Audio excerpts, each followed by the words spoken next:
وكفى بالله شهيدا أشهد أن لا إله إلا الله وحده لا شريك له وأشهد أن سيدنا محمدا عبده ورسوله لا نبي بعده اللهم صل وسلم وبارك على هذا النبي الكريم سيدنا محمد وعلى آله وصحبه أجمعين أما بعد فقد قال الله تعالى في القرآن الكريم ولا يغتب بعضكم بعضا أيحب أحدكم أن يأكل لحم أخيه ميتا فكرهتموه. Siang jamaah salat zuhur di masjid di Kota Karawaci yang kami muliakan. Pertama-tama kita panjatkan puji dan syukur kepada Allah Subhanahu wa Ta'ala. Salawat dan salam semoga tercurah kepada junjungan kita Nabi besar Muhammad Sallallahu Alaihi Wasallam, juga kepada segenap keluarga, para sahabat dan pengikut beliau yang senantiasa istiqomah menjalankan sunnah-sunnahnya, termasuk kita sekalian yang hadir dalam majelis ini. Tema kultur kita pada saat ini adalah bahaya ghibah. Apa sesungguhnya ghibah itu? Ghibah secara bahasa berasal dari kata waba yang berarti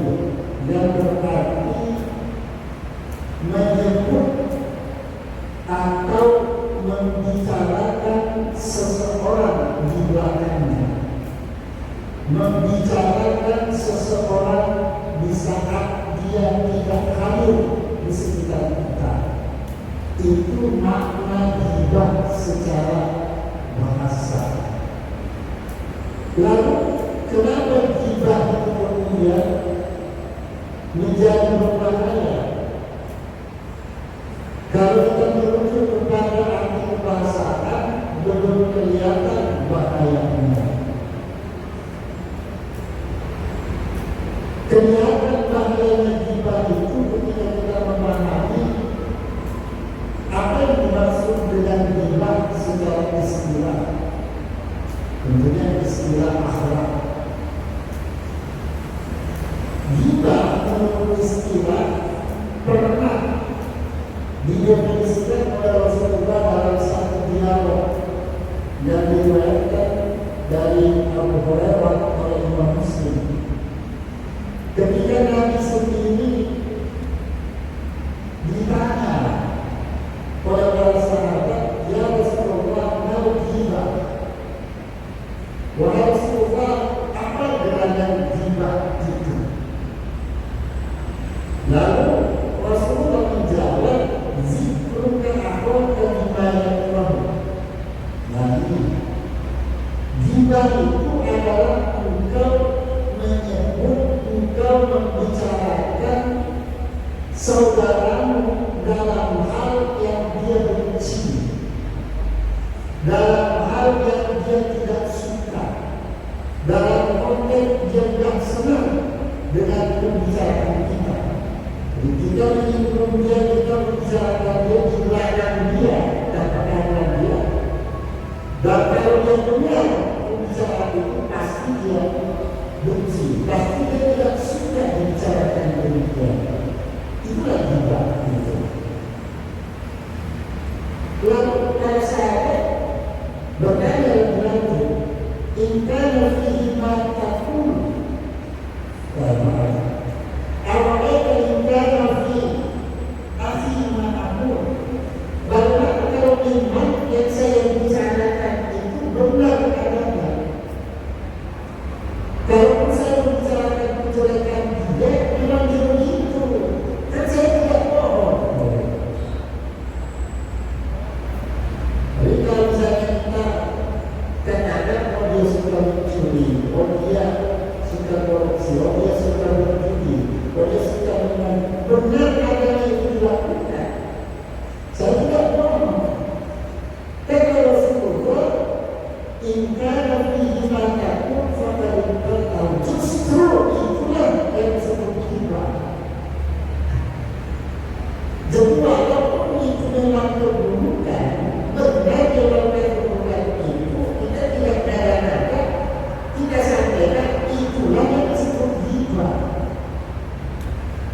Karena kata Rasulullah wa illam yakun fihi faqad bahattahu. Kalau kamu membicarakan dia dalam konteks yang tidak dia lakukan, itu lebih parah dari riba. Itu justru kamu memfitnahnya, dan fitnah itu lebih parah. Jadi logikanya begini, kalau membicarakan kejelekan seseorang itu, walaupun itu benar adanya saja, di belakangnya itu tidak boleh, adalah riba yang benar, maka tentunya membicarakan orang atau mengatakan dia dengan sesuatu yang tidak benar, itu lebih berdosa lagi, lebih salah. Jadi benar saja berdosa lagi, apalagi tidak benar. Nah, itu penjelasan singkat tentang pengertian riba. Lalu, kenapa riba itu berbahaya? Riba itu berbahaya karena satu, alasannya diharamkan di dalam Al-Quran. Tapi dalam Al-Quran, dalam surat Al-Hujurat ayat 12, saya bacakan potongan ayat. Wala yaqtab ba'dukum ba'da. Dan janganlah sebagian dari kalian membujuk, menghina sebagian yang lain. Nah, ini larangan. Yang namanya larangan dalam belajar fikih usul fikih, al-aslu bin-nahyi lit-tahrim. Maksud asal daripada suatu larangan itu adalah halal, kecuali dalam ayat itu ada indikasi, ada poinnya yang menyatakan itu makruh.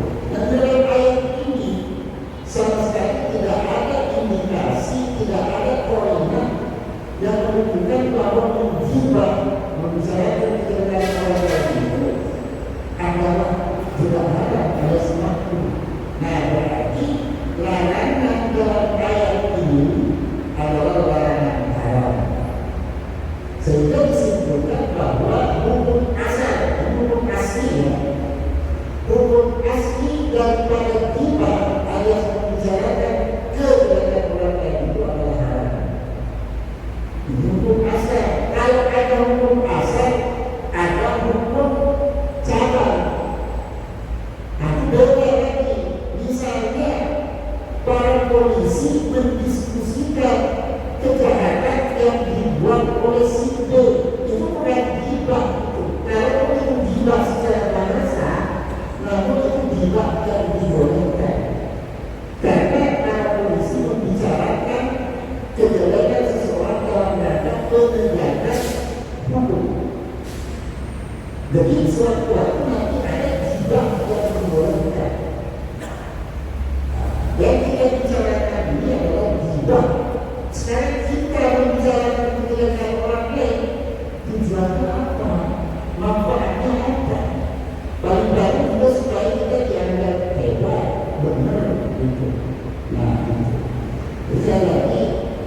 Nah, ada perumpamaan yang disampaikan oleh Allah dalam ayat ini setelah menyebutkan larangan kita dilarang menghibah sesama. Ayyuhibbu ahadukum ayyakula ma'ahihi maitan fakaitu. Apakah salah seorang dari kalian itu suka memakan bangkai saudaranya? Padahal dia pasti tidak suka bangkai itu. Barangkali pasti tidak suka. Yang namanya bangkai, nanti kalau arti sesungguhnya bukan bangkai ikan, bukan bangkai belalang, ya. Karena dalam fikih nanti ada bangkai yang halal. Ini bangkai yang disepakati kehalalannya. Jadi kalau seseorang itu menghibah itu sama dengan orang yang tega memakan bangkai. Bangkai bukan sembarang bangkai, tapi bangkai saudaranya. Itu perumpamaan dalam Al-Quran. Nah, perumpamaan ini memperkuat larangan ghibah tadi. Nah, jadi itu kenapa ghibah itu dilarang? Alasannya yang pertama itu. Kemudian yang kedua, ghibah itu berpotensi merusak amalan kita. Amalan sebenarnya sini tabungan kebaikan kita sudah banyak. Tapi karena ghibah, tabungan kebaikan itu bisa merusak bahkan musnah. Dalam sebuah hadis yang diriwayatkan oleh Imam At-Tirmidzi, Rasulullah bersabda, "Inna aktsara ma yudkhilun nasa an-nara al-afwahu wal furuj." Hal yang paling banyak menyebabkan manusia itu masuk neraka adalah mulutnya dan kemaluannya. Jadi yang antara dosa yang paling banyak menyebabkan seseorang masuk neraka akibat ulah dan mulutnya. Nah, salah satu ulah mulut, kalau kita bicara akhlak, salah satu ulah mulut itu adalah membicarakan kejelekan orang lain. Nah, makanya kalau sudah dikatakan masuk neraka, dengan masuk neraka berarti kan mengundang dosa, merusak amal. Oleh karena itu, walaupun kita rajin sholat, rajin puasa, rajin bangun malam, kalau dengan sesama sesuatu menjelekkan, dikhawatirkan itu merusak semua kebaikan, merusak semua ibadah kita. Apalagi nanti dalam sebuah riwayat yang sahih, Imam Muslim menyampaikan ada orang yang bangkrut dengan kiamat nanti. Salah satu penyebab kebangkrutan itu karena tidak menghargai orang lain, mengganggu kehormatan orang lain. Salah satu bentuk gangguan kita terhadap kehormatan orang lain adalah dengan menghilangkan. Itu salah satu golongan yang masuk dalam kelompok orang-orang yang bangkrut. Kenapa bangkrut? Yaitu tadi amal baiknya banyak, sholatnya banyak, puasanya banyak, zakatnya banyak, pokoknya alhamdulillahnya bagus, tapi hubungan kemanusiaannya tidak baik. Nah, salah satu yang menyebabkan hubungan kemanusiaan tidak bagus adalah ghibah, berpotensi membuat hati semua orang kita bangkrut. Dia disebut dengan muflis dalam hadis. Dan terakhir, masalah bagaimana cara menghindari ghibah ini. Nah, solusi. Yang pertama, ingat bahwa setiap kata yang kita ucapkan ini ada yang menyaksikan. Tidak hanya menyaksikan, tapi bahkan mencatatnya.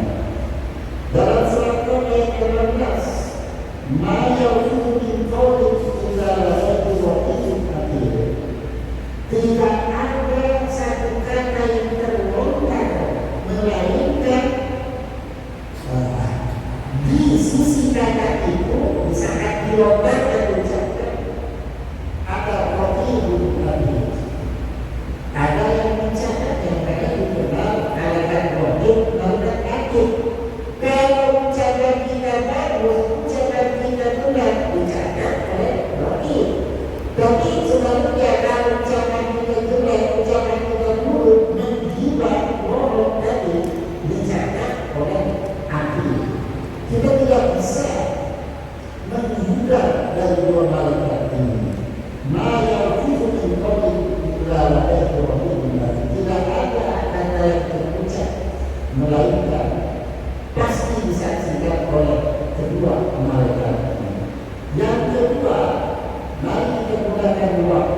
untuk membicarakan hal-hal yang bermanfaat. Maka itu bicara kebenaran orang. Masih banyak hal-hal yang bermanfaat yang bisa kita bicarakan. Nah, min husni Islami man kita mubarakatnya. Salah satu ciri Islam yang bagus itu adalah jika seseorang itu menghindari hal-hal yang tidak ada manfaatnya.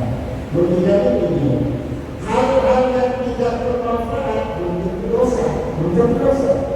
Tapi ini diancam tidak. Kalau hal-hal yang tidak bermanfaat saja yang notabene tidak berpotensi menimbulkan dosa itu kita dilarang, diwakili, apalagi perkara-perkara yang nyata-nyata tidak hanya tidak bermanfaat tapi itu dosa. Itu harus dilakukan ini. Dan ketiga, ingat akibatnya di akhirat. Tadi sudah dikatakan di awal, yang paling banyak memasukkan orang ke dalam neraka adalah mulut dan kemaluan. Tidak ingat acara dua, mau harus hati-hati. Nah, dan jangan tidak. Dan kalau sudah terlanjur sering melakukan itu, dikatakan bertobat kepada Allah dan berusaha memaaf kepada orang yang pernah kita jibah itu, yang pernah kita jelek-jelekkan itu. Dan kelima terakhir, kita ganti jibah itu dengan doa, dengan zikir, dengan mengatakan hal-hal yang baik. Nah, kalau tidak bisa, kemudian dia maka yang tidak berdoa pada khairan qawiyasnya. Barang siapa yang beriman kepada Allah dalam arti sesungguhnya dan akhir, maka kalaupun mau berbicara, kalaupun mau diskusilah berbicara dalam konteks yang baik dan benar. Kalau tidak bisa kira-kira ini yang berjalan begini, ini yang kira-kira